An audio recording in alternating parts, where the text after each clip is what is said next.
I welcome everybody to the World of Dragons podcast, the podcast for 2.5 Dragons. Usually review, discover, review, and discuss dragon-related content, including but not limited to books, movies, TV shows, video games. I threw the usually in there because we're doing a very special episode this time. Kind of an experiment, kind of just a relaxing, low stress, no effort kind of doodad. Yeah. This episode, the day that we're recording it on, is the closest Recording day. We'll follow the closest to Bantam's birthday, which was last Tuesday. Yeah, it's 6 days away, but it's technically closer. So in honor of his birthday, we are doing an episode of the World of Mechs podcast. Yay! Yay! Yay! Insert the one and only World of Mechs. Insert Mech Warrior 2 theme for the intro to the podcast. I don't know this. I don't either. Or I guess one of the armored you're programs. the expert. I know. Well, I'm the expert on mechs, not on the music used in mech games. Oh, I am. I fucking love the soundtracks of Armored Core. I can get you some good Oh, I yeah, can get you yeah, some yeah. good tunes. Oh, yeah.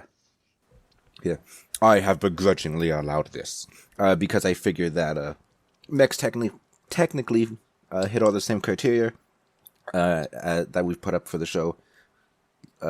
Non-human protagonist point of view, whatnot. I mean, especially if the mechs are sentient, like Zoids and Metabots. yeah, like even when you're dealing with a book where there's a human pilot in a mech, the perspective, that's basically a TF story. The perspective is almost always from the perspective of the mech. You know, like they don't say that the pilot grabs the control stick and therefore the whatever. I don't know. I've not read a mech book, so I don't know. I've read a couple, but it's always once the human is in the mech becomes the character. The human is usually mentioned as an aside every once in a while, but it's usually like I swung my arm to knock down the building or something like that. I love mechs. Metal I know you greater than scales. I'm desperately trying to remember some of the Adeptus Mechanicus quotes. Flesh is weak. Flesh is weak, yeah. Something I don't know. Would the Adeptus Mechanicus technically be a mech scenario? That would be more cyborgs and transhumanism. Okay, but the Dreadnought's a mech. Oh yeah. So the Dreadnought would be technically a mech, even though it is. I think what is it? A brain? It's just a no. It's a coffin. It's a It's a coffin mounted permanently into the front of a mech. Yeah. Technically a mech. But technically a mech, yeah. But yeah. So yeah, it's going to be a bit interesting of an episode, but hopefully you enjoy it. Maybe some of you are also mech fans. Who knows? Maybe we will entice mech fans with the tags. I'll probably just label this episode World of Mech podcast and just trick them all to listen to it, and they'll be like, I wonder what else they have. Wait a minute, this is all dragons. So that's why it's an experience. We'll see what happens. Branch out a little bit, and we'll see how much you guys enjoy it. Be sure to give us feedback, and you can figure out how to contact us either in the show notes or at the end of the episode. Yeah, and if my greatest concern when he pitched this idea was that people are listening to this podcast for dragons and fantasy, and that this is going to piss them off. And he assured me that's probably not going to be the case, but I do want to tell the audience that if this episode does piss you off and you did not like it, please be sure to tell us, because so we don't do anything like this again. I'm not going to be offended. It's the reason for this episode was a bunch of reasons, as he mentioned, but one of the other ones was he was currently scouting a new book. It was really, really heavy and different. DNF did not finish. Will not finish. Did not finish, and it was distracting him from being able to read the book that we were supposed to read, because he just wanted to get that book over with. But so we just needed a little more time. But I'm constantly talking about mechs whenever possible, so we figured let's get this out of my system. And also birthday, whatever. If we do some weird episodes once a year for birthday, that's fine. We'll do a fucking Metal Gear Solid episode or something. No, I was gonna say for Dilettant's birthday, we'll do the Global Liberation Army podcast. Gross. Oh no! Well, we'll teach you how to. We'll teach you how to redact it so you can redact it, those American infidels. But yeah, there will be no spoiler break. We're going to do our best to avoid spoilers. We're not going to mention any major plot points, plot twists, plot turns, whatever.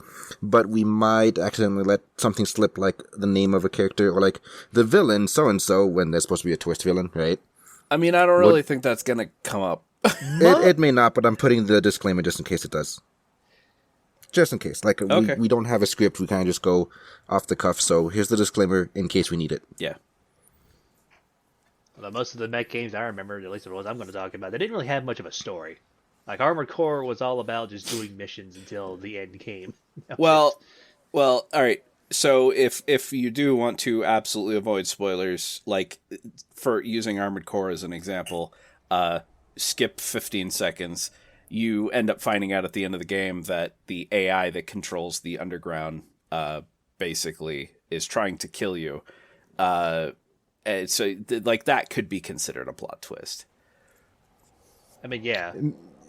It technically is, but also at the same time, I don't think it affects the enjoyment of the game. No, it really doesn't. It doesn't even really change the doesn't. formatting of the missions, just who yells at you while you're doing a mission.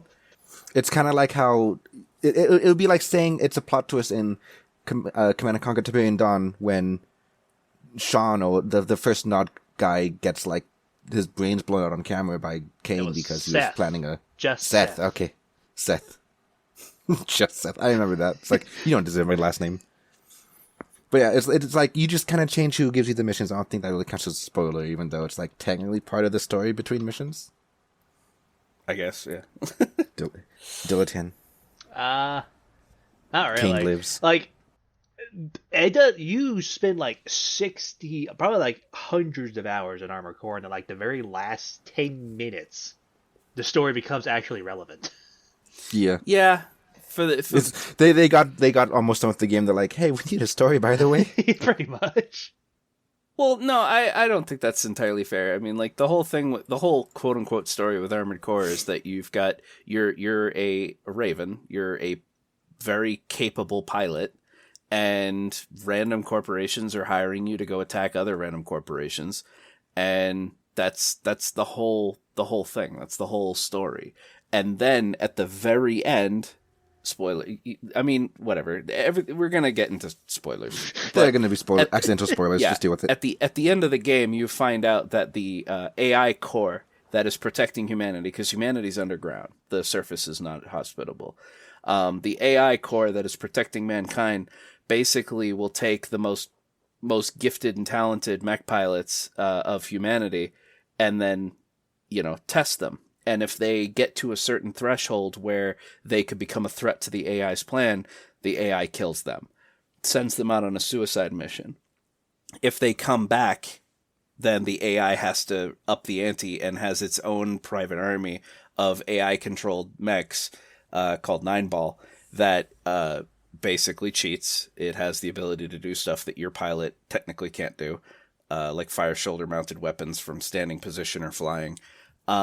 But the whole thing with the AI is the moment that someone shows any gifts in mech piloting, it kills them because they could be a threat to the grand plan. And almost every Armored Core game follows this structure. It's there's a AI core that's trying to protect humanity. It's not evil. It's trying to do its best to keep humanity safe. And then you are considered a rebel. And you are going against its grand plan, so it has to put you down. Yeah. Man, this is just me, the episode of Bantam talking to himself.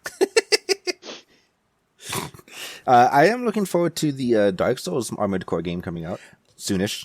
Yeah, I've heard some bad rumors about that. Well, that's the thing, though. They are just rumors, and I'm trying to hold an open mind.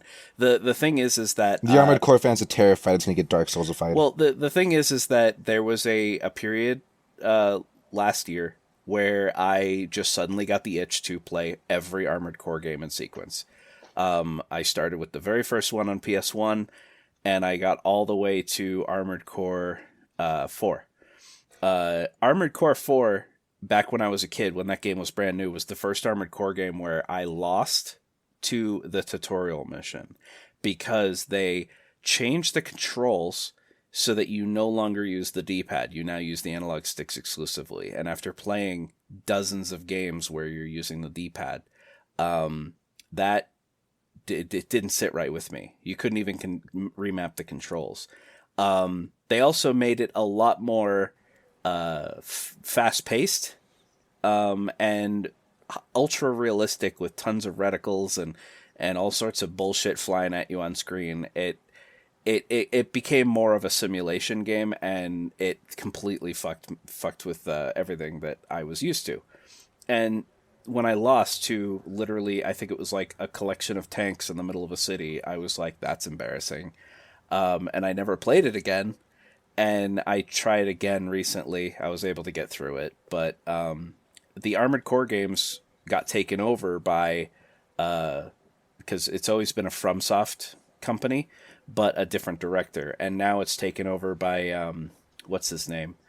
Miyazaki, who runs Dark Souls. And he started with Armored Core 5, I believe. And yeah, I watched gameplay footage of it, and it's super, super, super high speed. Like, your mech is able to hit Mach speeds with its boosters. And it's just nonsense, because you're not supposed to kill all the enemies in the game. You're supposed to complete your objective and just fight pitch battles here and there, and it's like that goes against everything that I loved. I'm terrified that I've heard that there's a lot of melee combat and a lot of parrying, and it's like, oh, please, for the love of God, do not turn Armored Core into Dark Souls.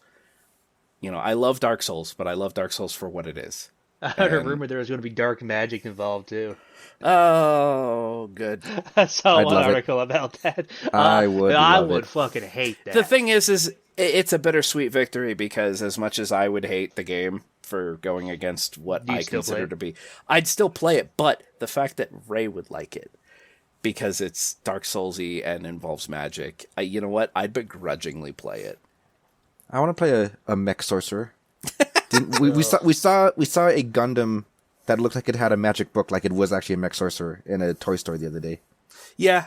I think it was from Iron Blooded Orphans. I don't know. The point is, it existed, and it's like, I'd play a mech sorcerer. That'd be cool as shit. Combine science and magic, become unstoppable. You can't combine those things. That's not how it works. Final Fantasy says you can. Final Fantasy, that's a whole nother can of worms. The only one I ever liked was 10. I'm playing 10 right now.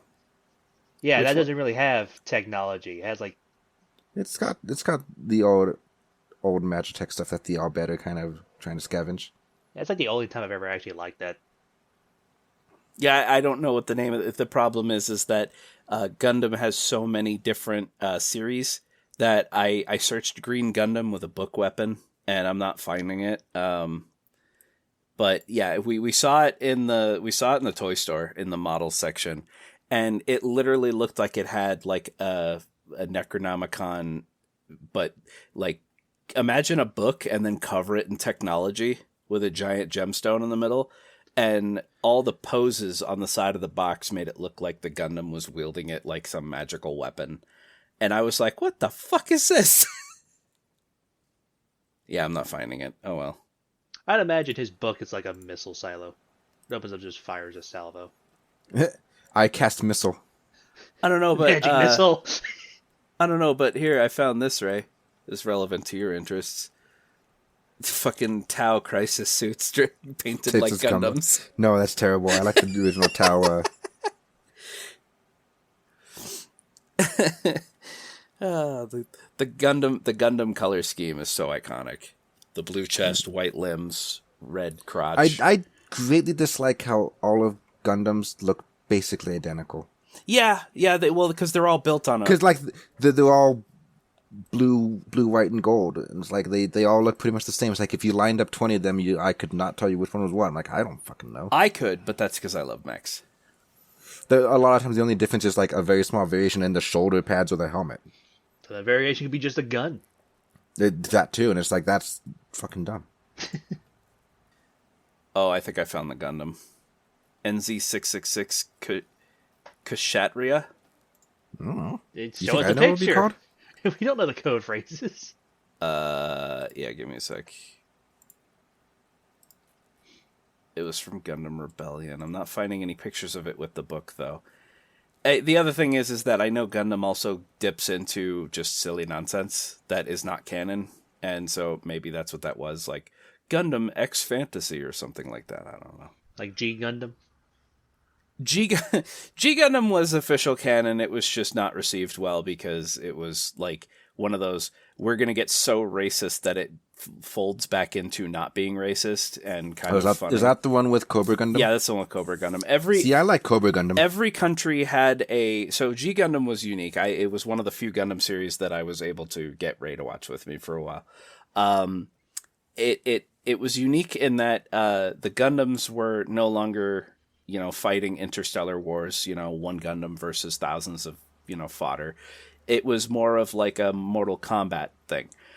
Each country had a Gundam, and the winner of the competition got to, I think, control resources on the moon, or maybe it was on Earth. But some of the Gundams were relatively tame. Like Japan's God Gundam was, it was a Gundam.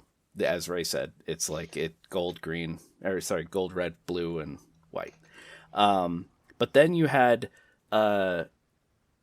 Gundams like Mexico's Gundam, which was codenamed Tequila Gundam. It had a spiky sombrero. It had revolver guns, and it had a poncho. And then you had like the Holland one was a big windmill. The Holland one was literally a windmill with legs. It was the dumbest shit in the entire fucking world. The Netherlands was a windmill. Iraq had one which looked like Fidel Castro. He showed up one time to get destroyed by American Gundam, which looked like a giant football player. Oh yeah. So American Gundam was probably the most hilarious one.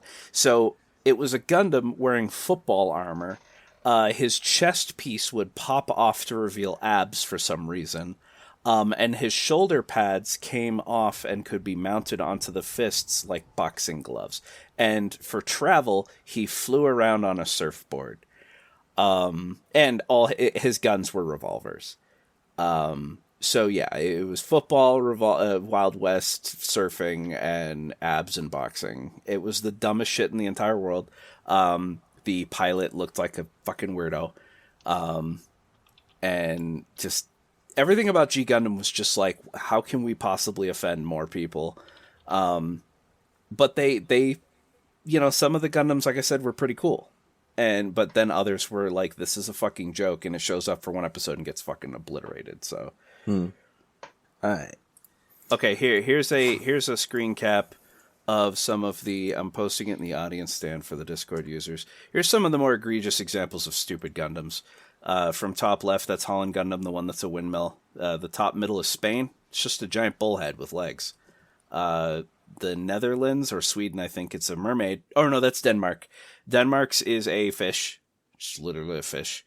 And then Africa's was Zebra Gundam, where it's wearing a zebra print, like, shell with, like, a fucking oval shield and a spear, and its feet are designed to look like they're barefoot, and it's got a giant hoop around its neck. It's like, okay, it's not inherently racist, because I think it's fine because they're doing it equally to everybody. They're doing it equally to everyone. It's not inherently racist because that's what some, warriors looked like in ancient times. And then you got Tequila Gundam there, and then the Viking Gundam. He was It was a long ship. He was permanently mounted to the ship. The ship was his body. He didn't have legs. He was literally a torso mounted to the front of a Viking ship. Oh my god. I love it. It's terrible and I love it. If it wasn't so old, I'd probably watch it. I have a hard time watching stuff that was made in the early 90s and earlier just because there was definitely a shift in, not manufacturing, but like the way cartoons were made, like the style, the humor type, the animation style. It's like, it's really difficult. Yeah, when we were doing SD Gundam, the three of us, I started watching the original Gundam, like the very first Gundam show. And my god, the decisions those people fucking made. I'm surprised they were actually a functioning military. The chef went to the captain in one episode, was like, listen, like we got a disaster here. We're out of salt. It's like, oh no. So they scan the area and find a salt lake. It's like, all right, we'll go sit down there and get some salt. And then they get fucking ambushed and nearly die from the enemy. And they don't like say like, okay, let's just abandon the salt and move on. No, they stay there and hold the line to get the salt. Yeah, they legitimately put, I believe many people died. The cook wants salt, so they pilot their fucking, mothership down to a planet to get salt, get attacked, and then still are like, but the salt though. It's like, you have no idea how valuable salt is. That's actually a story mission in I remember doing the it. SD Gundam game, or the yeah. They don't mention the salt. I didn't discover that till, like, after They don't mention the salt. No. That's because it's the stupidest fucking reason to do it. It really is. I think it's valid. If, like, me who lives in fantasy worlds, I understand that salt is incredibly valuable when it's not easily accessible. And in a post-apocalyptic world, it would also become incredibly valuable because it's not easily accessible. Here's the thing, though. It was just it was Earth. There was no, like, ecological disaster. Everything still worked. They were just traveling through a desert for a while. Okay, then that's kind of dumb. It's incredibly dumb. All right. So, you mentioned Metabots, and I want to talk about Metabots a little bit. Because I've mentioned that a couple times while we played. And Ray's just shoved out of the driver's seat. Yeah. I also posted something in the thing. Gundam is also one of the few series where they get crossovers with fucking everything. Meowth Gundam. It's supposed to be Dark Gundam from G Gundam. They have a Meowth mech thing that is like attacking people and whatever. But anyway, Metabots, so back when Pokemon was all the rage, and then anytime something is popular, a whole bunch of copycats will come out. I don't know full time frames for things. Sometimes the copycat ends up more successful than the original or whatever. But like with Power Rangers, then there was VR Troopers, there was Beetleborgs. Beetleborgs was so good. Beetleborgs was super fucking good. All right. First of all, the fact that they were wearing actual plate armor and had guns was so much cooler than fucking Power Rangers flipping around and karate. I liked how the villains just had an artist in their fucking dungeon, and they're like, draw this villain, and he's like, okay. Yeah. He draws it, and then they use their magic power to pull the creature out of the drawing. Yep. I love that shit. Like that was... But then you had... So for Pokemon, you had Digimon, which was arguably, I would say, just as popular in its heyday. I mean, you still see Digimon everywhere, and people still love Digimon. But there was a third black sheep in that whole genre called Metabots. And Metabots was basically Pokemon, but replaced all the Pokemon with little... I would call it closer to Digimon, because everybody had their one. You didn't build a team of like, here's 6 that I want to use. Yeah, okay, that's true. But you basically went to the store, and you bought what's called a tin pet. And a tin pet is the core, the frame of your little robot fighter. Essentially, just think of it as a metal skeleton. And then you went through the store and you bought armor pieces. So you bought a set. This could be like the Silver Knight set or the blah blah blah set, whatever. And so you bought that, and then you had to buy a medal. And the medal was the power source and the skill for your little fighter. So you had to buy 3 parts: the core tin pet, then you had to buy the armor pieces, and then you had to buy the medal. And you got a watch. I think the watch came with the purchase of the tin pet. That's what controlled your little robot. You gave it orders by shouting into it, because they were fully autonomous. They once you set them up and turned them on, they would walk around, they'd talk to you. They were essentially like little sentient friends. And then you beat the shit out of people with that, or other people's little Metabots with them. In Pokemon, when you lose a Pokemon battle, you lose money, or sometimes. Not in the show, just in the game. In the game. But and then in Digimon, when you lose, your Digimon is killed, like de-rezzed or whatever you want to call it. But in Metabots, also, it depends on the season. Sometimes it just gets beat up and de-digivolves a couple of stages. Other times it's literally deleted and absorbed. Oh, that's horrible. But in Metabots, when Digimon 4 and Dilettante loves it. Yeah. in Metabots, when you defeat an opponent, you get to take a part off of their mech, off of their little robot. So there's one episode where the main character Metabee is fighting against it kind of looks like a Houndoom from Pokemon, but it's got rocket launchers on its the little mini missile launchers on its arms. And when he finally defeats it, he's like, "Yeah, I want one of those arms." And the owner has to go over and take the arm off of his Metabot and give it to the main character. So the reason I hate this mechanic and everything, and like it happened in Yu-Gi-Oh! Too, there are a couple of seasons of Yu-Gi-Oh! Where when character A beats character B, he takes a card from character B's deck. Like, that was a rule that they did at some points. And a couple times, the games that were meant to replicate the TV shows, like Pokemon did it for a bit. I think Yu-Gi-Oh! Did it for whatever. Sometimes they try and replicate it. I hate the loser gives over a piece of their whatever, deck, mech, Digimon, whatever. I hate it because it becomes the strong just keep preying on the weak. It's like the weak guys who lost, they're now weaker because they lose a piece of their strategy. Yeah. And it's like, it's so fucking stupid. That sounds like nature. It's like the kid with the, I haven't seen Metabots, but the kid with the I'm gonna call him a Hellhound mech. Now he has to take an arm off of his mechanical best friend, and like, what if he's poor and he can never get a new arm and he's just sitting there like a cripple forever? I was literally just about to say, he could just go to the store and buy a new one, but yeah, if he's poor, then he's kind of fucked. Which is fucking stupid, because if you weren't poor, you would have just went and bought the best pieces in the first place, and now you can just beat anybody you want. Yeah. Well, you think these kinds of games are for poor people?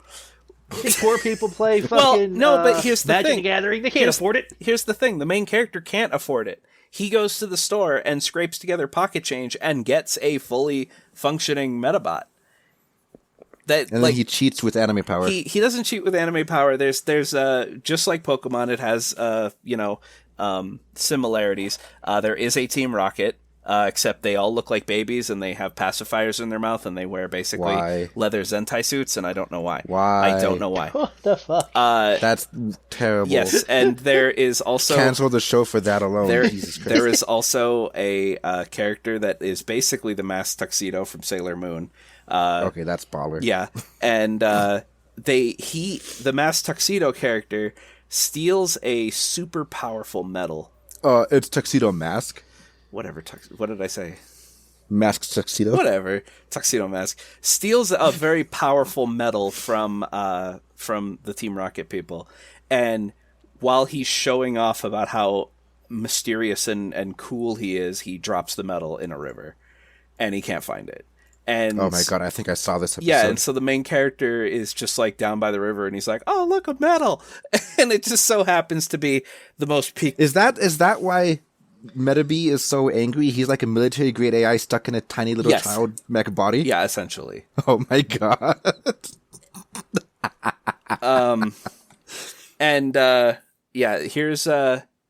Here's a screenshot of... I like how much you focus on screenshots for an audio-only podcast. Yeah, that's incentive to join the Discord. Well, you know what? People can see these screenshots if they join our Discord for $5 a month. Yeah.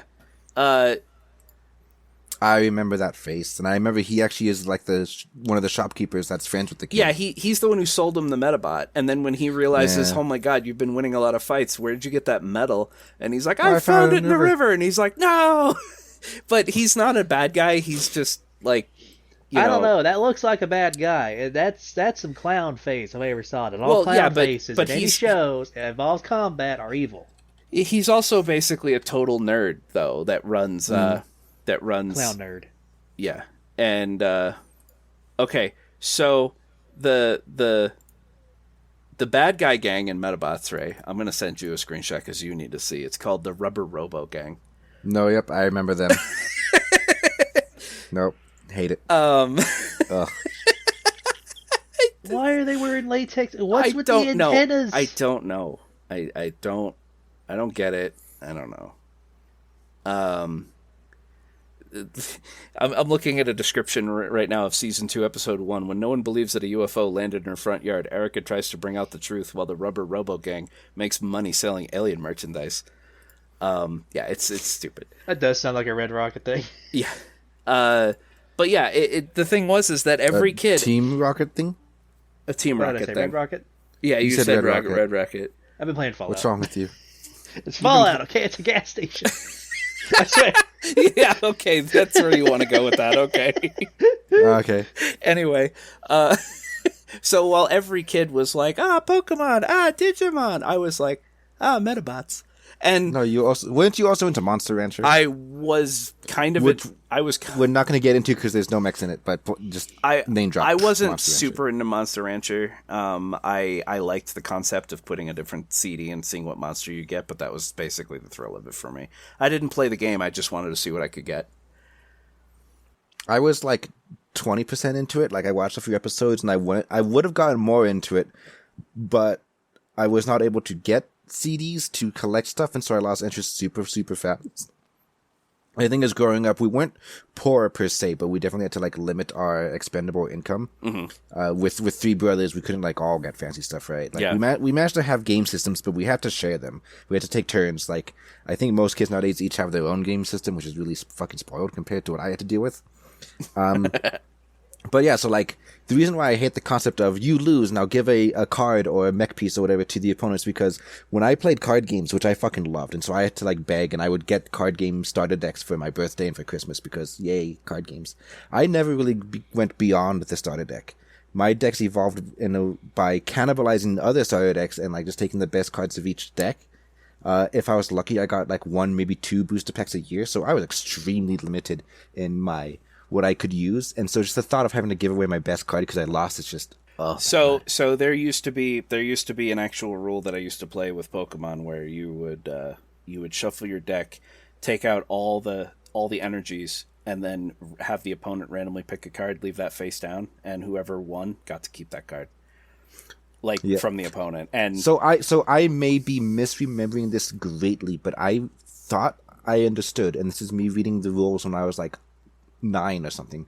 I thought that the 6 prizes you put on the left face down, that I remember the rulebook saying you drew a prize from your opponent's 6 prizes when you like killed one of their Pokemon, and the first to get the 6 prizes won. And so the point was like I would win taking 6 of your cards, and you would lose taking 4 of my cards. But it was weird. I mean, as kids, a lot of parents would be like, no, that's not permanent. Like, you give the cards back, you keep them to the side. But, I mean, there was violence in school over Charizard. So, you know, mm-hmm. I never got into it because A, I couldn't afford it. And B, you know what? I've been accused of being a hipster, and you know what? I'll embrace it. I was kind of a hipster. I didn't like it because everybody else did. It annoyed the piss out of me that I was constantly hearing about Pokemon this, Pokemon that, Digimon this, Digimon that. I liked the Digimon TV show. I did not like the Pokemon anime, but I loved the Pokemon games. Did not like the Digimon games. The Digimon games were far too weird for me. So Digimon games are extremely hit and miss. There are a couple that I've liked, but there are others that I'm like, there were a couple that were amazing, and then there were others that were nonstop grind fests, and it was like, ugh. The PS1 games, 10 out of 10. Anything after that, 0 out of 10. I absolutely agree. And then, but Metabots didn't really have a game at the time. I think they got a video game on Game Boy Advance at one point, but I never got it. And there was almost no merchandising. So for a poor kid, all you had to do to be a fan of Metabots was watch the show.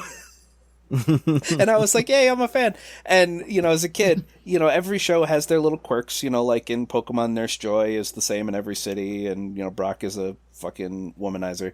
The Metabot referee? The Metabot referee was by far one of the greatest characters in the show. Whenever the main character would come across when you have any disagreement, you solve it with a meta battle. Solve it with a meta battle, and the moment a bad guy, like, there were times where bad guys would ambush him, like in the woods, like far away from society, and they'd be like, "Yeah, now we're gonna kick your ass, and there's no rules," haha. And then out of like literally a hole in the ground or a log or falling out of the tree, this old man in a referee outfit would be like, "A meta battle," and they're like, "Ah, damn it!" And he would make sure it's an officially sanctioned match, and he'd always just appear like a phantom, and he's like, "Row battle."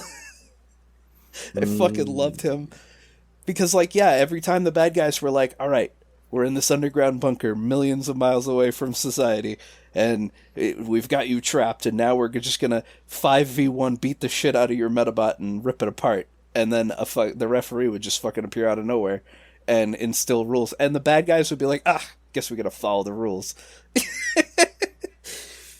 You hear that, kids? Even bad guys follow the rules. They really did. Thumbs up to the camera, smile. Fucking Homelander thumbs up towards the screen. But yeah, so Metabots was my deal. Yeah, I have a quick question. What definition of a mech, for the sake of like this episode, I guess, does it have to be made out of metal? It does not. Could it be a mech made out of wood? So yes, basically the. So theoretically, would Zatspell count as a mech anime? I don't know what that is. Zatspell was an anime where the main characters had little partners, same kind of vein as like everything that came out during this time period, and the little partners were puppets. They were wooden puppets. That would have strings, but they didn't because they were alive. They were puppets that could move and they could talk. And the human had a spell book, and the spell book had a bunch of spells in it, and the pages would be blank. And as the puppet levels up, then another page would like reveal itself. And the idea was that the puppet could not read the spell book, but if the human read a spell from the book, the puppet would do a move. So like the main character, I don't remember their names, but like Zakur was like a thunder move, and if he has the book open and says Zakur while looking at the page, then the puppet Zach just fucking shoots a lightning bolt out of his mouth. I did just look up the definition because I was curious. The true, layman's term for mech is it's just short for mechanic, but in sci-fi or whatever, it's a noun meaning a large piloted combat robot or a robot. It does not say anything about it has to be metal. Piloted can also be construed to puppeted. Like, you don't actually have to be inside it. I think you could remote control a mech, because basically I'm just like, does Zatspell count as a mech anime? I would say yeah, because like any mech that, even if there isn't a person inside piloting it, I guess a mech is something that can't move on its own power. It needs to be controlled. Well, that can't be fair, because we actually have examples of sapient mechs like Zoids. That's true. I thought Zoids were piloted. I remember No, specifically... no. The Zoids are alive and they can move on their own. Yeah, they can. Yeah, the pilot does sit inside and can control them, because for whatever reason the pilot can do more than the Zoid itself can. But there have been many examples of the pilot being outside of the Zoid, and then the Zoid is able to like walk alongside them, and it does its own thing. And technically, it's been a very long time technically by that, and in fact, the basic Zoids anime, the very first one, Zoid Zero Century, I think was called. A lot of times characters would be like, I'm going to go out into the wild and capture a wild Zoid so I can have one of my own and pilot it. Meaning that there are Zoids out there in the wild with no pilots, just running around doing whatever. Technically, I guess Metabots also fits the same thing, because even when not given orders, Metabee just follows. The main character's name is Ikky. Ikky, but he just follows him around like he's basically Pikachu. He just does whatever the fuck he wants, and he's Pikachu with a mouth and a temper. And hatred for, I think it was a hatred for watermelons or something like that. He was constantly shooting them whenever he saw them. Why would he hate watermelons? I don't know. I think somebody offered him one at one point, and he was like offended, and because he was a dick, like Metabee. And it's funny because in Pokemon, whenever Ash does something annoying to Pikachu, Pikachu will shock him. And it's always played for laughs, Ash will usually be like a black charred, silhouette of himself and just going... Ash is fucking immortal. He is immortal. Ash is a demigod. But here's the thing. People in real life can be electrically shocked and survive, right? Metabots have actual bullets in their guns, and Metabee had two...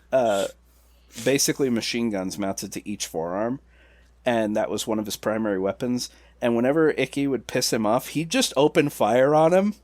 And okay, so this show would not fly in modern days no, at it all. would not. But there were lots of times where Metabee would be firing rounds at Ikky, and Ikky would be like hiding behind a log or a tree, or like, "Hey, cut it out!" Oh God. I posted a video to the Discord It's one of my favorite videos of all time. It's from a long, long time ago. It was posted 15 years ago. It's called... If you're too lazy to join the Discord and want to see it, it's called Violent Combat Robots by Tim Maloney. Yeah, on YouTube, Violent Combat Robots. It is basically a dubbed-over version of an old TV show called Exo Squad. And Exo Squad was kind of the child-friendly version of BattleTech. A lot of the exosuits that they used, which were ostensibly mechs, were also featured in BattleTech. There was like a little bit of a story with humans and mutants fighting against the rebels. Yeah, it was kind of a weird-ass show. And this guy made this video where he basically sums up the entire fucking cartoon, because it was a Saturday morning cartoon, where they're firing rockets at each other and blowing shit up. People died, but they never showed it, because it was like a kid's show before, people were like, hey, you can't do that. They never really fired bullets at each other. They fired lasers. But there were... of course.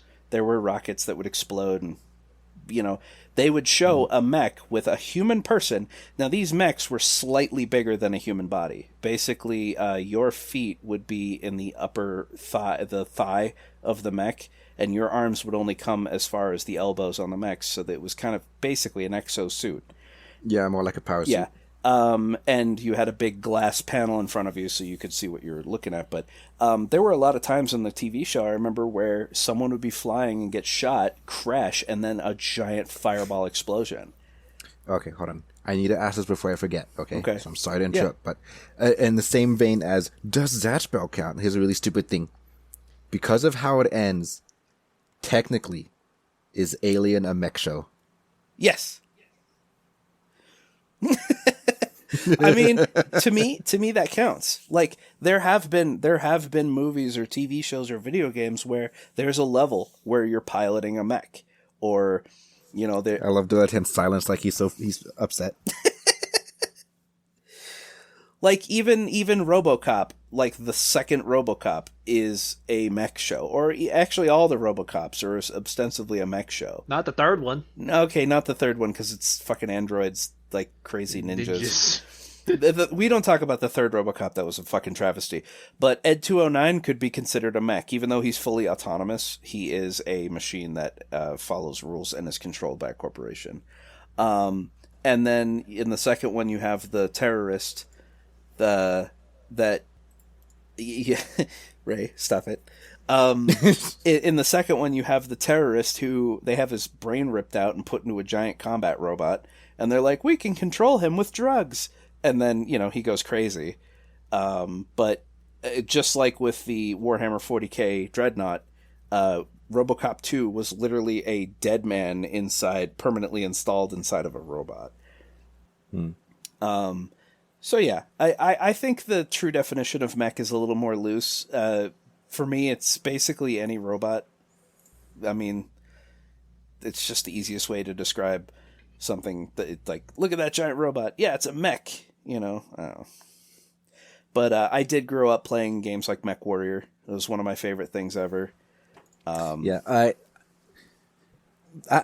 want to get into, like, here are the games I have played, but, like, Dilettant's been very quiet. Dilettant, what's your favorite mech thing? Okay. Zone of the Enders. No, Zone of the Enders is a weird one for me. I loved it in my childhood, but going back to it now, it's very odd, especially with the cockpits. I can't get over that now that I understand what the fuck's going on. So for those who don't know about Zone of the Enders, it is a Japanese mecha anime fighting game. It's released on Steam from PS2 port. It's a flawless port, by the way. It's fucking fantastic. It looks beautiful. You can beat mechs up with other mechs. You can just grab an enemy and just swing them around. Okay, that's what you meant. I was like, don't you always beat up mechs with other mechs? Like, isn't that the gameplay? That's an option. You still have swords, lasers, homing missiles. You got all kinds of tools. But one of my favorite things to do is just grab an enemy and beat other enemies with it. It's so satisfying. But in the game, the pilot sits in the cockpit. It's like it's basically a missile tip in between the legs. I don't know how to describe Crotch it. rocket.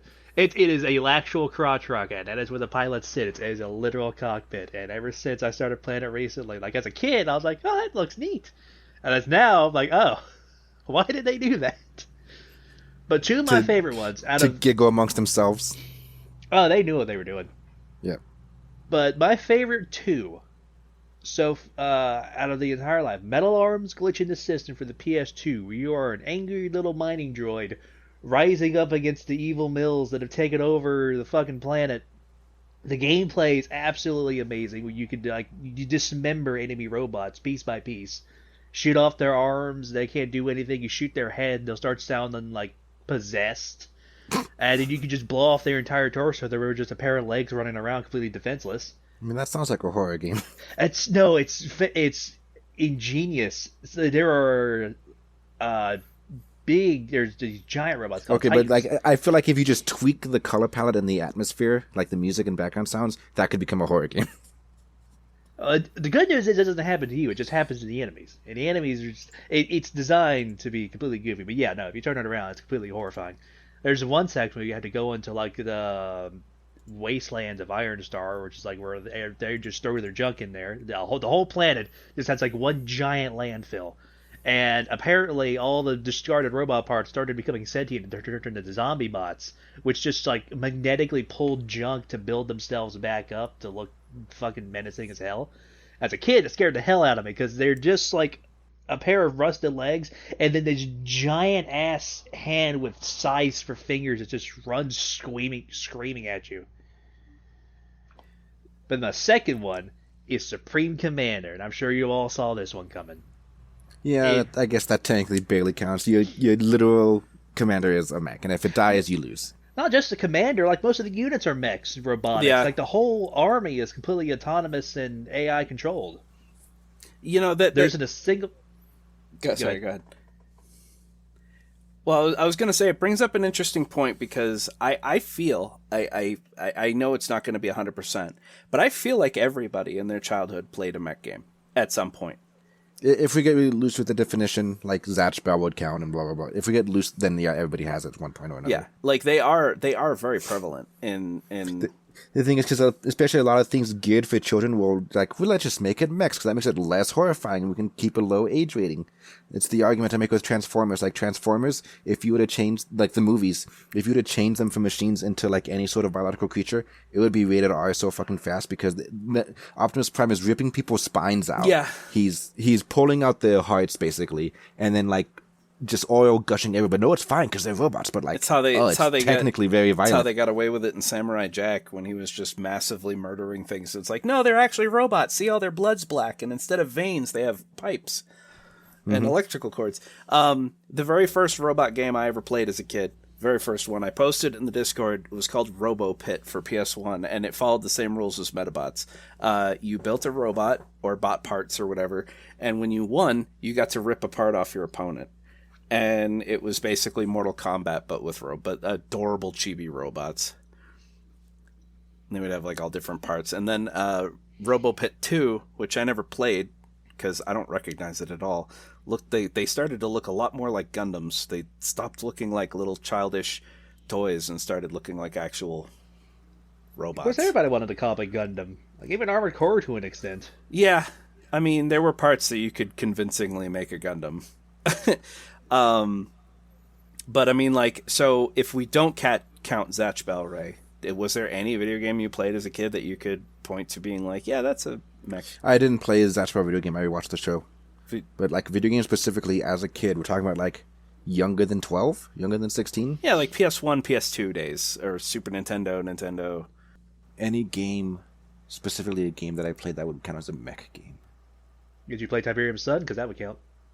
Not at that age. I played that really late because I never got into the Tiberium universe until like way later. So I really have to say no. If we count living cars, there was an old racing game on the Super Nintendo that I played. But other than that, no. I actually managed to avoid mechs while growing up. Speaking of old cars, that just gave me a fucking like mind blast Brain back blast. in the day. My brother played a weird ass PS1 game a long time ago, where apparently robots would play baseball, and you could customize them to do all kinds of shit, give them specific weapons, a fucking unicorn or tank, not unicorn, fucking unicycle and tank treads and shit. And if any of them like meet at the base, they have to duel it out one-on-one Mortal Kombat style in order to take it. But for the life of me, I can't remember what the hell that thing was called. There are a couple games that I remember playing for Sega Genesis, actually, that would have come out before PS1 games that I did play that I remember now would be considered mech games. I don't remember the names of them, but I remember one of them you played as a cop. You were essentially a police officer, and as you advanced in the levels, you eventually got a mech suit, and you played the game in the mech suit. And there was another one I played where you would descend upon the planet, and it was a side-scrolling shooter in a mech, and I don't remember the name of it. Oh my god. Cyber Stadium Series Base Wars. What the fuck? It's if it helps, the developer was Konami, so of course it's going to be batshit insane. Oh yeah. But yeah, it's the 24th century. So yeah, the thing was with me is because of the way I grew up with three brothers and limited expendable income, we could only get stuff that all of us like agreed on, or all of us would enjoy, or that had built-in 4-player or something like that. And like I didn't get a personal gaming PC until I was 14, 15, and even then, like again, games would be limited because I had to like save up from summer jobs and whatnot. And so I don't think I had 8. Yeah, I don't think I had. Yeah, you spoiled child. I don't think I had any mech games because everything it would have to have been like we played Mario, Zelda, stuff like that because it was very popular and therefore a very safe purchase because well if everybody loves it then our kids will love it, right? Other than that, it had to be something that just really piqued our interest, and I guess mechs didn't pique my interest enough to be like, Mom, Dad, can I have this? So I think I managed to avoid a childhood of mech games. My brother was a big fan of Armored Core, and we were kind of like, hey, you just play your brother's games, because me and my brother were like the only two gamers. So I just got all his hand-me-downs. No, we were a Nintendo household because they were the console that let you play 4-player. Oh yeah, that makes a lot of sense actually. Because like so the very first console I ever got was a Sega Genesis. That my stepdad, when my mom married my stepdad, he had one and he brought it over, and oh my god, I knew that video games were gonna become a problem for me because I got caught one time waking up at 3 a.m. and going downstairs and playing Sega, and my mom woke up and she's like, "What the fuck are you doing?" I'm like, "I just wanted to play Sega," and she's like, "Ah, God." I found one of the games that I was talking about. It was called Mega Turrican, but I can't remember the other one. But the other one was way better because it was a Japanese game where you were. But whatever. Yeah, that makes sense though because like Nintendo, Ray and I have this discussion at work a couple times. We've had this discussion a couple times. Growing up, I hated Nintendo. I still hate Nintendo. Nintend's the bomb. I hate Nintendo because and feel free to tell me my opinion is wrong because it's wrong. Because it's wrong. For a lot of people it is, but for me it's not. But I feel like Nintendo is holding video games back. They're constantly trying to innovate in ways that people don't care. Like when the N64 came out, yeah, the console itself was okay, but that controller design was fucking stupid. And whoever designed it needs to be smacked upside the head. When I liked the N64 controller design, the left segment made no sense because you never used the L button. But like it was actually, it was so fun. It was stupid. And then you had like the Wii. And when the Wii came out, I was working for GameStop, and we did a midnight release. Yeah, you say that they innovate ways people don't like. The Wii changed gaming as we know it. In a bad way. No, in a good way. There's motion controls and everything. I don't now. need. Yeah, and bad. No, it's not. It's super bad. The fucking when PS3 came out and they released that Dragon game Lair. that had full motion controls with the 6-axis controller. And that the wasn't the Wii's fault. That was the developer's fault. It was the Wii's fault because everybody was desperately trying to make motion controls now. The Wii sold so well that everyone's like, we have to put motion controls in our games now because the Wii was so successful. And you know what happened to the Wii? It died immediately. After a couple of years, people just did not give a shit about the Wii anymore. Well, because people, like, you don't force motion controls into your game. That's like when 3D movies came out and people would have a scene with people reaching out towards the audience. It's like, oh, come on, you're kind of forcing this. What you do is you let the motion controls come naturally. When you're playing stuff like Wii Sports, right? Then it feels good. Yeah, but that's esports is the only example that works well. Every game I played that had motion controls back in the PS3, which Ratchet and Clank, Tools of Destruction, there was a weapon that you had to control with the 6-axis. It fires a tornado, and you try to control that tornado by moving the controller around. I could not move Ratchet with the controls and then try to tilt the fucking thing to keep the tornado actually doing anything. So I never used that fucking weapon. So using the game, I realize I'm cherry picking. I'm acknowledging that I'm cherry picking, but using the game Lair as an example, the game came out with full motion controls. The game was unplayably bad. The games had such terrible responses to the controllers. Some of the missions were nearly impossible, and people. Well, that's because they were forcing it into a game that didn't need it. People cried out for analog control, and the director's like, "No, I made it with." That's why it's the director's fault. And then after a couple of years, when the game crashed and burned and got terrible scores, they finally released an analog control, and the scores started to pick up for the game, but it was already too late. Like, people had already. You know, I say that it is thanks to the Wii that we have VR at all nowadays. No, VR was. I would not go that far. Not even remotely close. I feel like in a universe where Nintendo never tried the Virtual Boy, never tried the motion controls on the Wii, never tried any of these kinetic things where, like, you are holding this thing like the Super Scope or the fucking what was the handheld gun, the laser gun? The bazooka? No, not the bazooka, was the Super Scope. The zapper? The Nintendo Zapper. Yeah, the Zapper. Yeah, a universe where Nintendo never experimented with any of these things, we would not have VR the way it is now at this point in time. It would have been delayed by a long time because they experimented and they figured out people like when you play games with this type of kinetic hands-on type of gameplay, and so it kind of like sets. I feel like it sets stage. I will begrudgingly agree to that. The thing is, though, is that, like, growing up, you had a Nintendo because, yes, Nintendo is, and I will not fault Nintendo for this, the family-friendly console.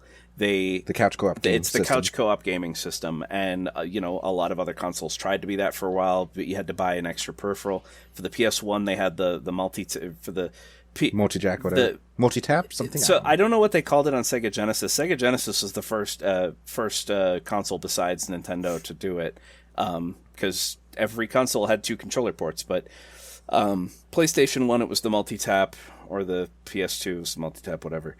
But yeah, it was an extra peripheral you had to buy, which was very prone to breaking. The games just weren't. My favorite type of co-op game was, like, there was a Sega Genesis game. It was a MechWarrior game for Sega Genesis, and it was my favorite genre of co-op game. They don't make these kind of games anymore, and it makes me really sad. If there's an example that anyone knows of where they do this, let me know. But it's where both players are controlling one thing. In the MechWarrior game, it was one player pilots and moves around, and the other person is in control of the weapons. There was another game on Sega CD. I don't remember what it was called, but you were a hovercraft on a 3D sphere, on the outside of the sphere, and you had to hit certain objectives to open the exit to the next level, and one person piloted and the other person controlled the guns. I loved that shit, and it was the perfect couch co-op because you didn't have split screen. You didn't have to worry about getting separated because you were both controlling the same unit. And, those games I played with my brothers all the time. But it's like, I preferred the single-player stuff. And that's why I gravitated toward my first console when I grew up was a Sega Genesis. Then I moved to Sega CD. And then PS1, PS2, PS3.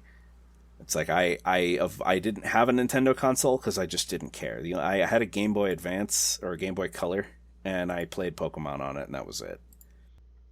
Yeah, I started with the PlayStation. I never actually touched Nintendo. Still haven't, because it's fucking expensive. I owned a Wii for like a year before I realized that I didn't really care about any of the games that were currently out for it, so I got rid of it. Yeah, my aunt got a Wii because it's just all hype and family friendly, and she's like one of those crazy types of Christians. We did the bowling, and that was it. Any family who got the Wii, all they did was bowling. Super Smash Brothers. I think Brawl was the Wii one. Moving on to like other mech games, particularly ones that I played. I want to honorable mention first. I want to argue EVE Online is a mech game. No. How? State your arguments. Because you're literally playing as the spaceship. Sure, your quote mech doesn't have arms and legs, but you're playing as a mechanical being because canonically you, the quote pilot, are trapped in a pod forever. You're connected to a bunch of tubes in a vat of goo because you plug into the ship and you're able to control a ship that requires 10,000 people to control all by yourself because you are literally plugged into it and you are now the ship. By that argument, Homeworld is a mech game. I don't know enough about Homeworld to argue. Karen Sojek is plugged directly into the mothership. She is suspended in like a fluid surrounded by rings, and she's controlling the entire ship and the fleet. It's the same. It's the same as any other mech type setting where you crawl into the cockpit and you're like, I'm controlling this thing now. These guys are they're plugged in and controlling the ship. The quote mech in question doesn't have any limbs, but it's still a mechanical being with guns that they can control with their mind or their thoughts or their intentions or whatever. And it's like in EVE Online, for example, when you load up the game, you're not like you have quote pilot skills. They're called pilot skills, but you don't ever control your person for the most part. Asterisk, I'm going to get into this. You don't ever control your person, you're only ever controlling your ship. You go and dock in a space station, you equip a new ship, and then you undock and you are controlling the ship. Asterisk, I'll come back to this later. I love that. The asterisk is because at some point, 6, 7, 8 years ago, they added an expansion that let it so you could actually leave your ship and walk around on the space station. You would have captain's quarters you could decorate. But that was never there as the intention in the beginning, and I don't know the lore reason for why you're able to do that, considering they've stated before that you are trapped in a pod, and the reason if you eject from the ship, you are in a little pod, and if they destroy the pod, then boom, you're dead, and you respawn as a clone in another pod somewhere else. But it's so they changed it, but originally you were never supposed to be able to leave the ship. You were just you were a capsuleer. You were better than everyone else because you had the brain power, I guess, to actually handle plugging into ships this massive, but whatever. Lore reason they thought I got a budget to add player models. Maybe. I argue EVE Online's a mech game. EVE Online. Here's a question though: does a mech need to have arms and legs to be a mech? Please send me an email to argue with me if you disagree with my assessment. This is only for the Discord people if they are in whatever the audience stand. I was reading about it, so I found the titles of the other two mech games for Sega that I loved. One was called Exo Squad, or not Exo Squad, eSWAT, City Under Siege, where you played as a robot eventually. But the best mech game, and probably the earliest I ever played back when I was a little kid, was called Target Earth. And it never did well. No one remembers the game because when the game came out in America, it was way too hard. Because a lot of people know that the original Super Mario Brothers was painfully hard for Japanese, and they toned it down significantly for Americans. In the they did the same thing with Final Fantasy X too. Yeah. So I'm gonna post a picture. This is what the Japanese box art for Target Earth looked like. It was called Assault Suit Lanos. And it looks badass, right? Picture and art for those who are not in the Discord. It's basic. Picture Armored Core. Picture an Armored Core, straight up. So that was the box art for the Japanese version. Then when they moved it over to America, this was the American version. It was changed from Assault Suit Lanos to Target Earth, and it looks like RoboCop flying around in space. it looks stupid. If it came out the same time as Sobo Cup, they may have changed the cover to try to capitalize on that hype. Yeah, but the mech suits though in the original in the game were fucking great. But yeah, it was a side-scrolling shoot 'em up where you played as a mech, and it was pretty much one of the best games ever. There were missions where there was like an alien mothership that was approaching your home base, and you had to take it out before it reached your base, which was fucking great. But I miss this game. I played a Mech Warrior game once. It was on the PC. You control like a squad of 5 little mech people, and you can equip them with different guns and accessories. Like I would give them boosters so they could jump over chasms. I don't remember much about it. I think I played it like a total of like 2 hours. It was like a little squad-based, not an RPG, not a tactics. It was like, think RTS, but you only ever controlled the 5 people. Yeah, that's the only kind of RTS I like. I don't like RTSs where you're pumping out hundreds and hundreds of different units and then grouping them all together and sending them to deathball an opponent. I like the ones where you have highly specialized units and very, very small numbers of them. It's probably why the only RTS game I would ever be good at, which I've never played, is Dawn of War. Probably the second one then, because the first one not hundreds of units, but you definitely controlled much less units in the second one. Yeah. The second one, you got 4 squads. It needs to be a co-op where 2 people control 2 squads each. Did it not let you go to 4 players where you can control 1? I don't remember. The only thing I know is that co-op exists, but I never actually I know it exists because I played it with my partner, and we only did 2. We never tried to find a third person. I know that they had a game mode called The Last Stand, which was fucking amazing, and that was 3-player. I actually have 2 copies of it in my Steam inventory that I'm willing to give you to so we can play it. What game? I already have it. And Dawn of War Last Stand. It was basically a mini game in Dawn of War 2. Hey, wait, didn't we? And you could buy it separately. We played that, didn't we? Because I was playing as the orc with the heavy machine gun. Oh, okay. Well, we need to play with Diletan. Yeah, because I remember it kind of felt like it was a hero wave defense. A hero wave defense. Yeah, I always played as the orc with the light machine gun. Mordaka. Yeah, Mordaka. I would play as either the Eldar Farseer or the Tau Crisis suit. Dawn of War. Okay, I guess I don't have it. It was called Dawn of War? Yeah, Dawn of War. Warhammer. Start with Warhammer. Retribution? Yeah. No. Warhammer 40k. Yeah, Warhammer 40k, Dawn of War 2, Retribution. Jesus Christ. So, yeah, it is a game mode of the Dawn of War 2 game, but you can buy, if you don't own Dawn of War 2, you can buy the Last Stand game mode separately. Okay, well, I have Dawn of War 2 Retribution. Neat. Also, I would argue that Warhammer rip Dawn of War 3. I would make I know I'll probably make a lot of Warhammer 40k fans very unhappy to hear this, but I also consider Warhammer 40k to be a mech. Okay, yeah, I was going to say, if talk about mech games I've played, like, Dawn of War, all the Space Marine armor Tau, is the Tau, and especially the Tau, but space. I would not say Space Marine armor is mech. I would say that is a very thin line between mech and power armor. Yeah. There's a very thin line between those two. Just like I would not consider Halo to be mech because you're just wearing a power suit. You know what? That's a good point, because I'd lean more on the mech side for power armor, but not with Master Chief. So would Fallout 4 power armor be mech suits? Yes. No. Yeah. No. Because it's just a suit. It's not. I think to me personally, the difference is it's power armor if your limbs slot into the limbs and you just kind of wear it like armor, even if it's bulky, heavy, and it adds 3 feet to your height. Whereas it is a mech if you have a designated cockpit area where you sit and you have to control the legs and arms through either joysticks or buttons. That's true. Getting into more modern games as far as mech games, like Titanfall. Titanfall is probably the best example of a mech game. Mech Vor. So the amount of times playing Titanfall 2, because I played Titanfall 1, and a lot of people did not play Titanfall 1 because it was an online-only PvP game.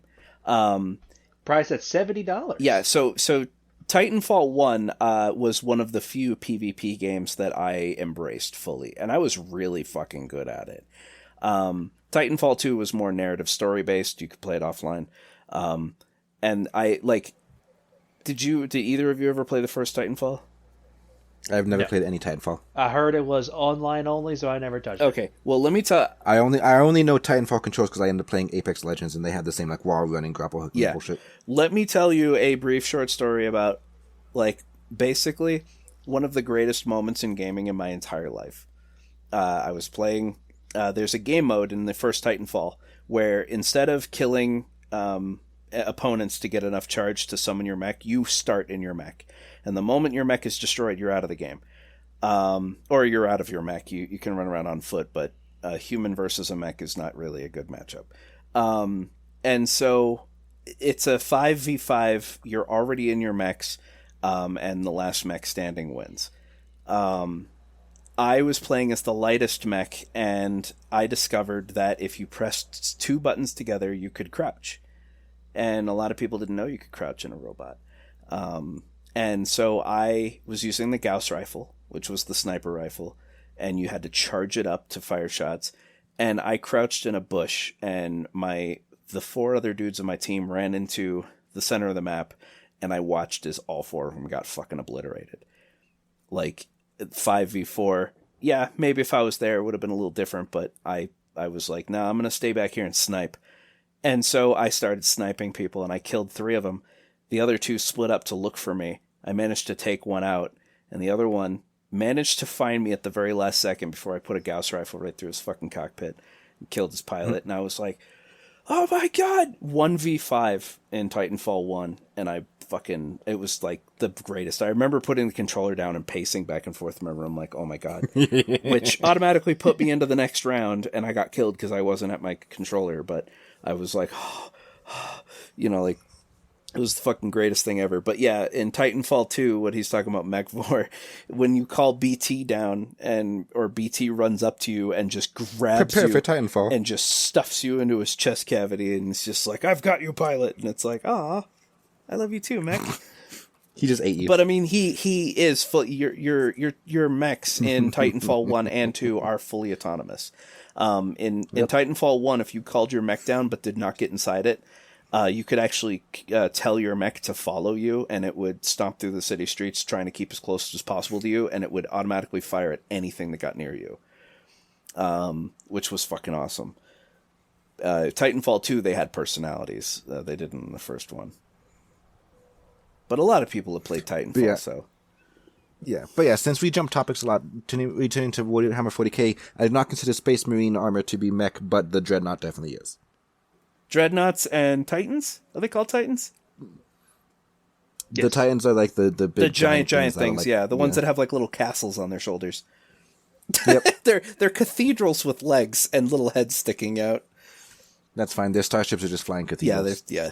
Warhammer K is so like I love the aesthetic. It's so unashamedly ridiculous. I love it.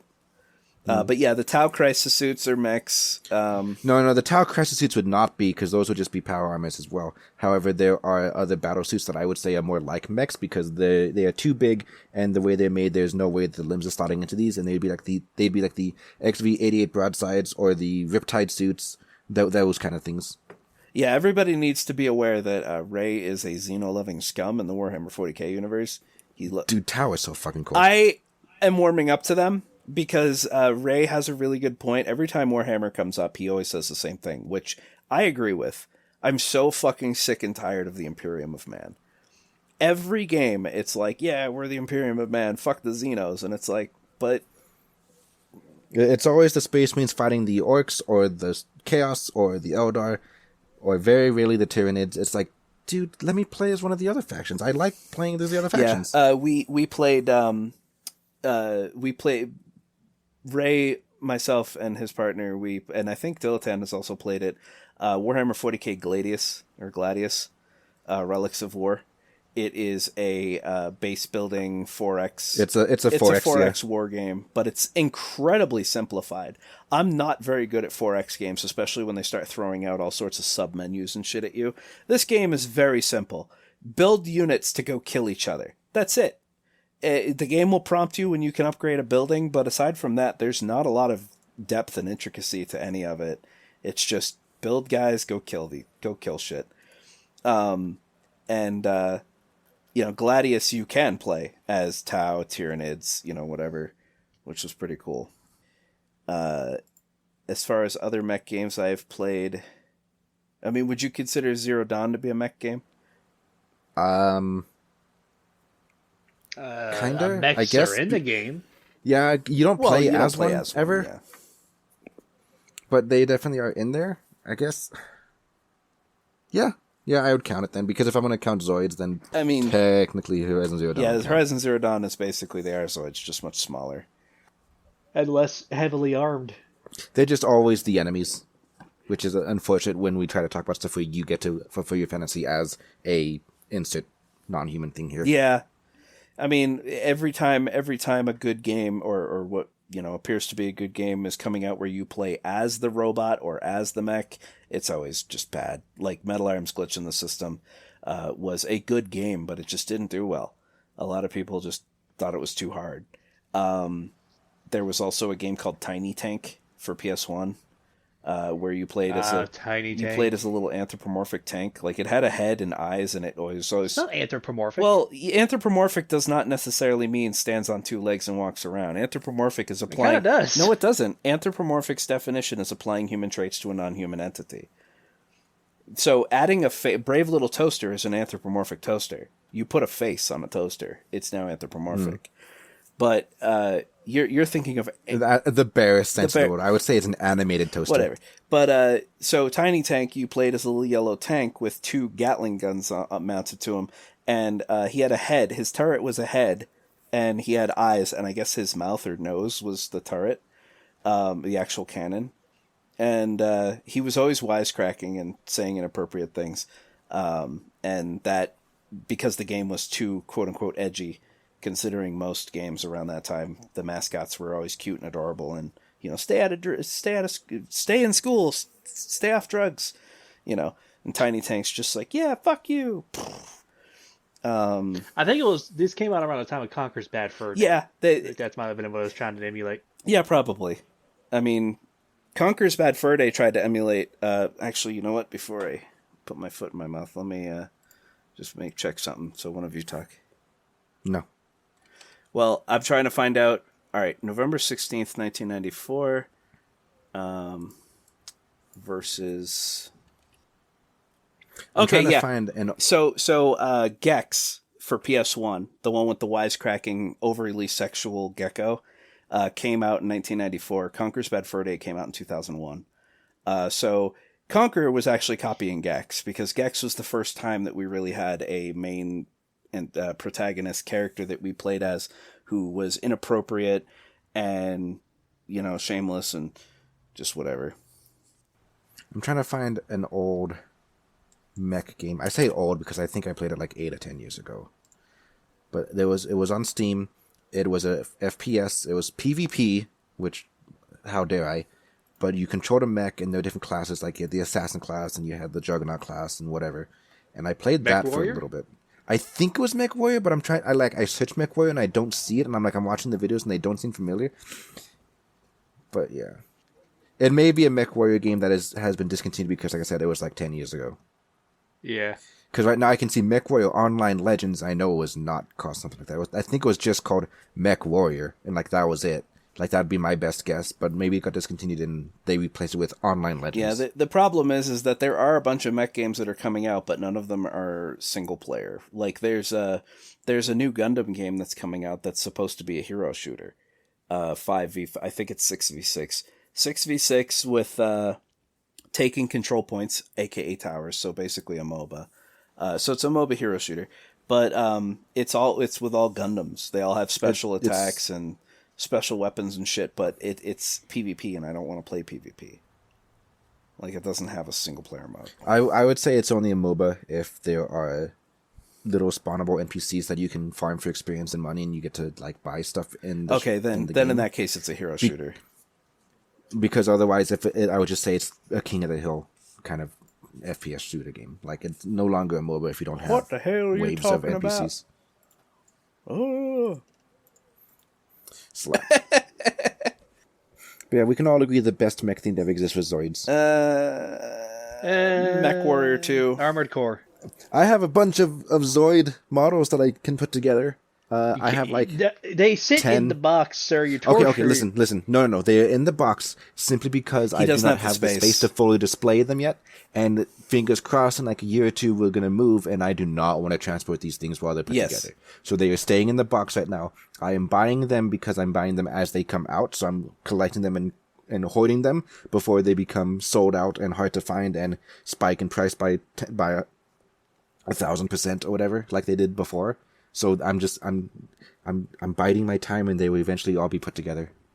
Yeah, I fully support that. I mean, I have 3 or 4 box Gundam models I haven't put together because transporting something that fragile is going to be a bitch. Well, Gundams aren't that fragile. Their joints are made of like the rubberized plastic, so they're meant to be posed. They're models that are like Gundam is the end all be all of model making. I mean, Zoids even do that to some extent, but like they seem a little bit more rigid than Gundam models, because Gundam models are meant to be posed in many, many ways, whereas the Zoids kind of look like they can be posed minorly. But yeah, like he has this one that's like a sniper wolf or something, and it keeps falling apart. It's a Raptor. And it's not a sniper. It has like 20 guns. Yeah, Zoids is funny because it kind of just looks like a robot animal where someone just dumped a fuckload of guns on top of it. That's what Zoids is, and that's all you need. When I played Mech Warrior 2 back when I was a kid on PC, that game was the end all be all mech game for me. I mean, it's still one of my fondest memories of playing a mech game. Because I always played as, in Mech Warrior, the lightest mech is 20 tons, the heaviest is 100. I always played as a medium, and there was this one mech in particular, I think it was called the Black Hawk, and all of its weapon pods were on its arms. So you could mount 6 weapons per arm. And so I always put ER large pulse lasers on each arm, and then filled the rest of my mech with heat sinks so I could fire them continuously. Because pulse lasers, once you press the fire button, you could hold the button down and the laser would be continuous. And every time in the game, you'd come across like a super powerful mech, and it's like, oh god, my 50-ton mech versus the 100-ton mech, I'm gonna die. But with the Black Hawk, you've got 12 weapons that you can link together and just aim at one of their legs and just melt their leg out from under them in like 0.2 seconds. And then when a mech in Mech Warrior's leg is blown off, they fall over and they're out. Like they technically are now no longer in combat. And so I would just run around just zapping legs off of everything, just plowing through the game on basically easy mode. Love that shit. Sounds kind of cheap. Well, all right. So I discussed this with Ray or someone or whatever. I discussed this yesterday. I play video games to have fun. I don't like struggles. I don't like enable cheat mode. Basically, if I won't fully cheat. Like if I buy a brand new game, right? If I buy like some brand new game that just came out, I'm not going to immediately download a trainer and put God mode on. But there are some games where there's elements of the game that bother the shit out of me. That it's really annoying and it's time-consuming nonsense. I will skip that shit with cheats or hacks or whatever. I want to play the game to have fun. I don't want to struggle. And personally, I like the struggle because it makes the victory feel more earned afterwards, which is why I like games that are very Dark Souls-y, because, yeah, you're going to fail for a bit, but eventually you'll get it. It's also why I like roguelites. There's also the risk of there's a risk of never getting it. Yeah. And all that struggle and frustration is just a wasted time. Skill issue. Yeah, skill issue. But that's also why I like roguelites, because as you fail, you get some sort of like currency to power yourself up, and eventually you can just blow right through the challenge, right? That's why those are one of my favorite game types. The only other time I ever cheat or change the parameters of a game to make it, quote, easier is to basically overcome grind and minutia. Best example I can think of off the top of my head is Ark. The only ever stuff I ever altered in Ark was the amount of narcotics you needed to put out a dinosaur and how fast it would tame once it was unconscious, because Ark intended you to have a group of 20 friends. There's always somebody online, and so some of the big dinosaurs take like 20 hours to tame. Yeah. I'm like, and hell no, I ain't doing none of that. So I would like increase the taming time by like times 30, and so like a raptor tames in like 30 seconds, but that's fine. I don't want to have to sit there guarding this body for hours on end. Yeah. It has nothing to do with mech, so I'll keep it really short. But a really good example is I'm playing Red Dead again, and I really just want to go through the story again. But when you're picking up stuff, like, let's say, a can of beans, you can only carry 3 cans of beans. However, you want to increase that amount, you need to buy a better, or make a new satchel, like craft one. In order to do that, you have to hunt animals, and you need perfect pelts to do it. And to get perfect pelts, you need to have a very particular weapon with a very particular piece of ammo, and you need to hit the animal in a very particular part of its body. And on top of that, the animal has to spawn at 3 stars. So you have to find a 3-star animal, because most of them spawn at 1 and 2 stars.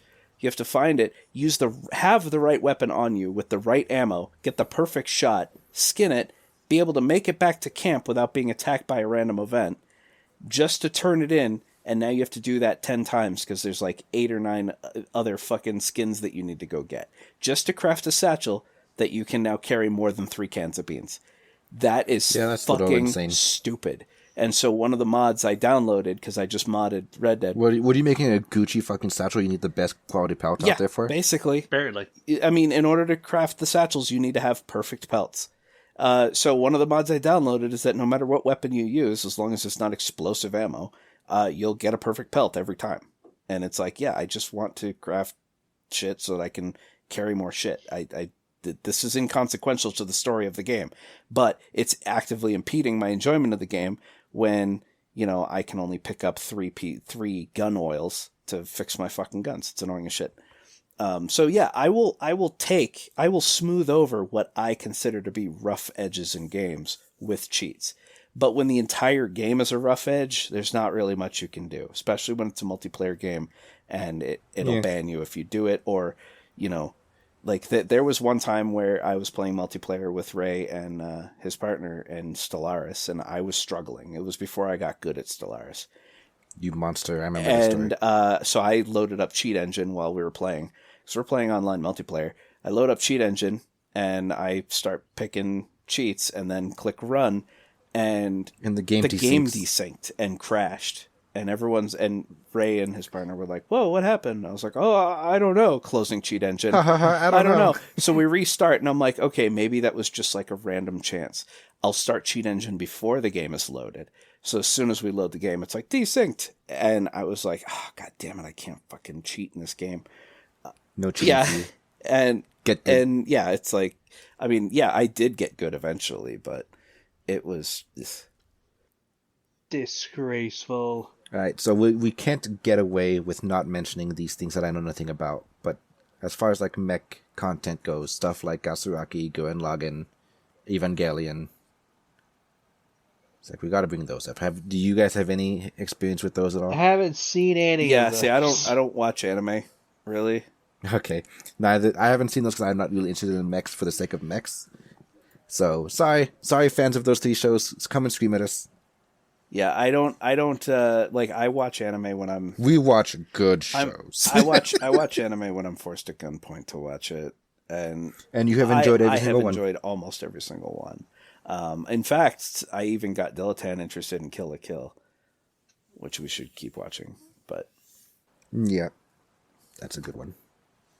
It's such a mind fuck of a show. It is so ridiculous, and then it just gets so much crazier, but starts making so much more sense. Does it though? Yeah. The show puts a lot of effort into where it doesn't need to go. The first episode, it has some superb jiggle physics. The first episode of Kill la Kill where I got hooked immediately was when she was sitting in class and the teacher came in, and his foot kicked in the door, and then he stepped into the room, and he was like half the size of the room, and he had to crouch down, and his fucking shoe was the size of his goddamn desk, and it was just to emphasize how powerful and forceful he was. And then, for the rest of the show, he's a normal ass person every once in a while, but it did a lot of the anime tropes that I fucking hate, like the silly ass chibi-ified, when a character's embarrassed or whatever, but this show pulls it off real good. And if anyone's watched the Cyberpunk Edge Runners, it was made by the same people, so. Yeah. All right. I have 2 questions to ask you guys as we wrap this up. But before we move to that, I don't want to cut anybody off. If there's anything you want to bring up real fast. No, I'm good. Dilettante, you good? Well, I don't think we'll have enough time for my mech reviews. Oh no, we can bang that out real quick. We have to control the bangens, but yeah. All right, let's go down the list real fast. I'm going to show you the 3 ACUs and give you a quick little rundown. From Supreme Commander, first up, we've got the ACU from the UEF faction. They watched Star Wars and thought, you know what, the Empire, they got some good stuff going on. So what they decided to do was build a Death Star laser in the middle of Hawaii to blow up the other factions. Now, so these are visual reviews, not like reviews of a game. It's like this design you want. Exactly. Okay. I'm giving a little brief description of the faction. Sorry, people who only listen to them. I will describe it to you from someone who does not know this game. Imagine the most boring looking humanoid mech that you've ever seen in your life, and then give it now put slats on it and a flat ass chest. Got a super flat chest. Quick description of Supreme Commander. These 3 factions have been waging war for 1,000 years across the galaxy, and none of them have ever decided to win. None of them know how to win. And unfortunately, the only way to win is to build a giant fucking planet-destroying weapon, and the final battle is to take control over it. So you've got the UEF. These guys basically want to reinvent the Empire. So, Bantam. Yeah. 0 out of 5. 0 out of 5 for this mech's design? No, blank out of 5. Sorry. For this mech's design? Rate out of 5. What do you think about this mech? I mean, it's a 3. It's a mech. It's a mech. I give it a 2. It's a mech. That's about the most I can say about it. It do be made of metal and it has guns. It do be made of metal. They didn't even bother to paint it. I mean, aside from the shoulders. Yeah, so I give it a 3. It do be a mech. I give it a 2. All right, next up we have the Cybrid faction. A doctor by the name of Brackman figured out how to install an AI into a human brain and created the symbiotes. However, the galaxy was super racist against everybody, so he was like, all right, fuck this. We're going to make our own nation. So they hid for 1,000 years, and then came at the very end of the war with nuclear weapons. They were essentially a cyberpunk faction hated by everybody for being cyberpunk. Okay, so visually, imagine a sci-fi cathedral became a transformer. My brother compares this to the Decepticons. You know what it looks like? It looks like a giant mech version of Lord Zurg from fucking Toy Story. Yes. Oh my god, it does. He doesn't have hands though, so he loses points for that. Actually, the other one didn't have hands either. So, but whatever. I give this one a 4 out of 5 because I like it more than the other one. All right, so I give this one a 2 out of 5 as well. The first one's 2 out of 5 because it was boring. This is a 2 out of 5 because they tried too hard and went too edgy. I like it. I like them better than the other one, but yeah. All right, last on the list, we've got the Aeon Illuminates. These guys met a race of aliens called the Seraphim who taught them how to be space pacifists. But soldiers nuked them anyway, so then they decided, you know what, we're going to spread this pacifism by force. So anyone who doesn't believe in space pacifism gets killed. Okay, so visually, this is an entire city had sex with the Matrix. Yeah. This mech... Yo, I heard mechs are good when they have flashing lights. Let's put as many lights on as possible. This is like, I love RGB, and let's RGB This is an RGB mech. Except I only like the G part of it. So, yeah, this is a 1 out of 5. It's silly looking. It looks like a city skyline. Suddenly just glitched out into human form. All right, we're making great time. I'm gonna add a few more. This is the Redeemer. We are not making great time. You're making great time. All right, that one. Okay. As far as mech, this one's a 5 out of 5 for me. So the previous one, the light one, I'd also say 2 out of 5 because again they tried way too fucking hard. It's too sparkly. This one 4 out of 5, yeah. All right, for those who don't want to go into our podcast, it's actually like uniquely shaped. It's not just like insert tall guy here. Yeah, it is a quad-legged, massive skyscraper-sized mech with a tri-beam on one hand and a oh my god, it does have 4 legs. Yeah, you know. I just now noticed that too. Yeah, it's so massive it cannot stand on 2 legs. I mean, good. Like yes, imply weight. Thank you. It is his little brother called the Avatar. It can upgrade itself by destroying other vehicles and ripping its weapons off and just slapping them on its back. Oh yes, the GLA mech. I love it. I actually really love that thing. I like that. It looks like it's a very black with red lights Super Battle Droid from Star Wars. Oh my god, it does look like Super Battle Droid. Alright, 3 left. We got left is a GDI Titan, a chicken walker with a tank cannon on its side. It does its job. It's got job. a gun. It can stomp on tanks and destroy them instantly. We also got the Wolverine here. I feel like the Wolverine is way too top heavy. It looks like No, the one before the Wolverine is way too top heavy. This one just looks like they wanted to steal the Dreadnought design from Warhammer. Yeah, kind of. But the previous one, the one with the one gun on the side there, that one, it's gonna fall over and not be able to get up. Maybe. I mean, that's its main weakness. The mechanic, you have commandos slap C4 on their legs and just instantly kill them. Yeah, they're both very top heavy, but between the two of them, I like the one on top better. Oh, well, if you like top heavy, you like the final one. The GDI Juggernaut. Oh, Ray's going to like that one. A long-range artillery rocker. Ray likes that one. Yeah. I'm okay with that one. Ray loves... You don't need to be fancy with your mechs. It's just a gun with legs. Yeah. It's a gun battery with legs. And batteries are always better than single guns. I love that one. There's a design flaw because if anyone approaches the mech from the right side, it's not going to know. Yeah, because the cockpit's on the left side of it. The cockpit's on the left, shielded by the 3 giant fucking guns. I would hope they have cameras on the other side. Yeah, I would hope so too. But... It's the future. I would assume so. Or is like the whole reason infantry exists is to hover around their legs to keep it protected? Pretty much. You don't send artillery units by their own. So I will honorable mention just one game, and I will not go off on a bench, and I promise, Ray. And I only remembered this because you mentioned troop support. Because yes, a mech in a game like this is not going to do well on its own, isolated. Just like in modern military, tanks need to be supported by infantry. There was a game for PS2 called Ring of Red, and it was a mech game where you actually had 2 human troops that you could put in the forward or rear position on either side of your mech. And definitely, if you have a PS2 emulator or a PS2 that works, look up the game Ring of Red. It is fucking amazing. Very slow, plodding mech combat. You know, that was going to segue into my second question, so I guess I'll just flip them. We'll go out of order. Because the second question I was going to ask you guys was going to be, what singular mech thing would you recommend to listeners if they want to give the genre a try? It's like if you want, you give them something that was recent and something that's super old. Okay.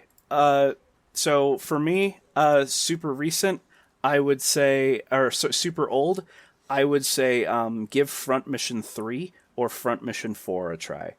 Front Mission 3 was on PS1, Front Mission 4 was on PS2. And the reason why is because they are turn-based tactical mech games with a really good story made by Square. So think Final Fantasy, but with mechs. For me, I have not found anything recent as far as mech games. I tried Dual... What the fuck was it called? It's on Steam. Let me see if I can look it up real fast. Search function. There you are. Never mind, that's not what it's called. Dual Gear. It's like Front Mission, but not in any way whatsoever.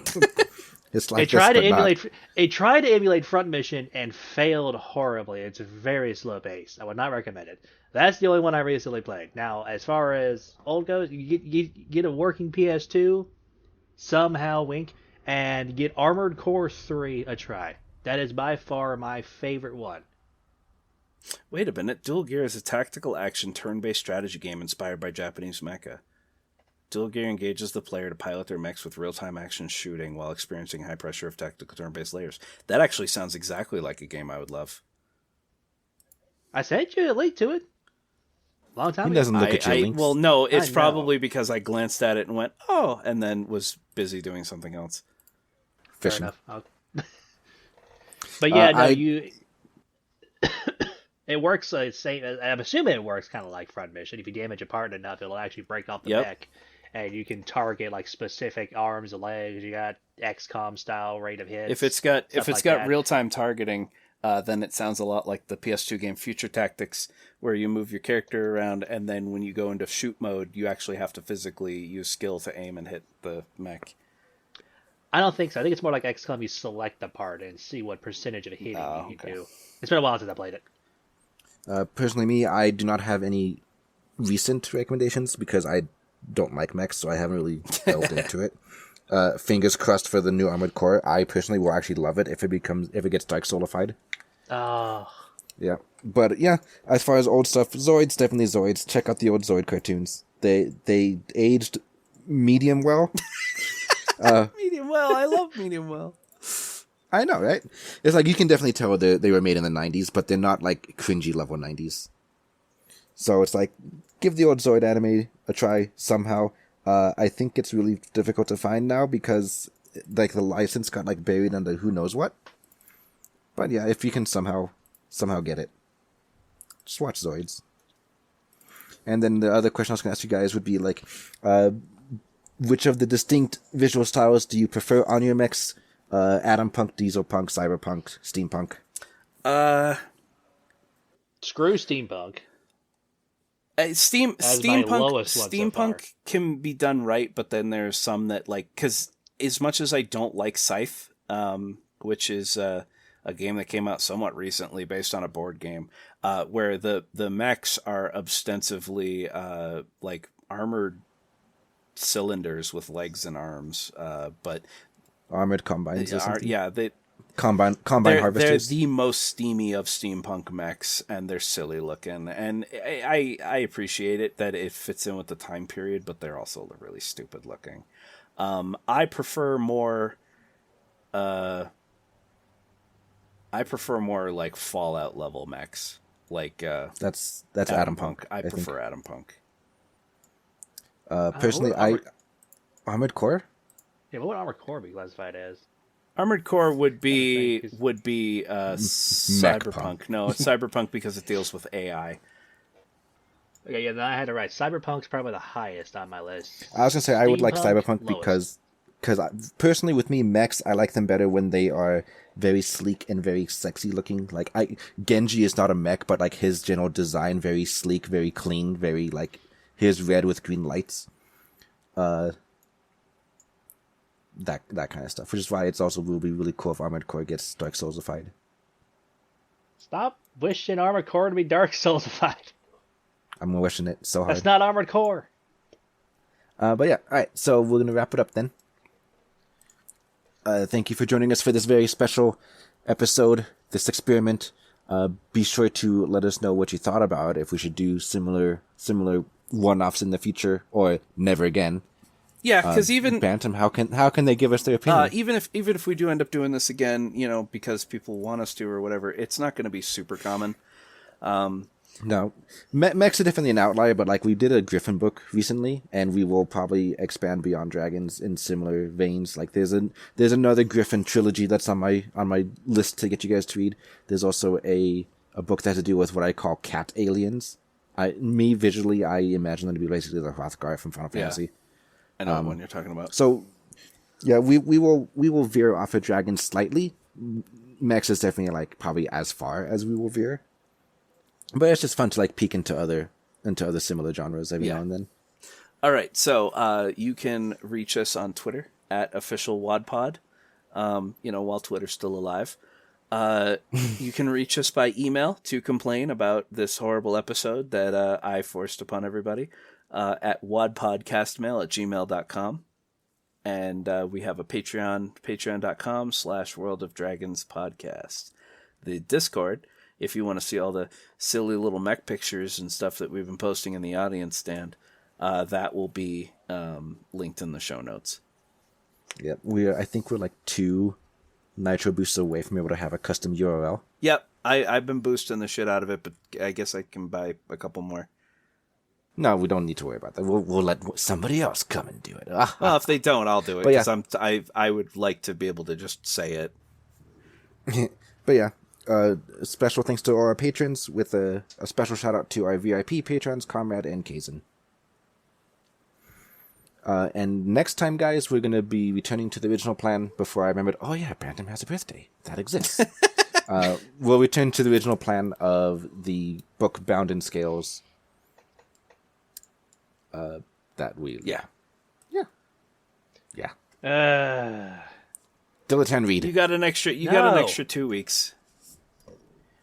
Which he has wasted doing nothing. No, I have not wasted doing shit. This is like the most unlucky 2 weeks of my fucking life. I meant doing nothing as far as reading.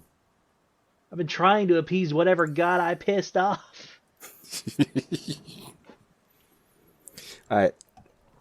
Thanks again for joining us, and we'll see you guys next time. All right, bye, everybody. Bye.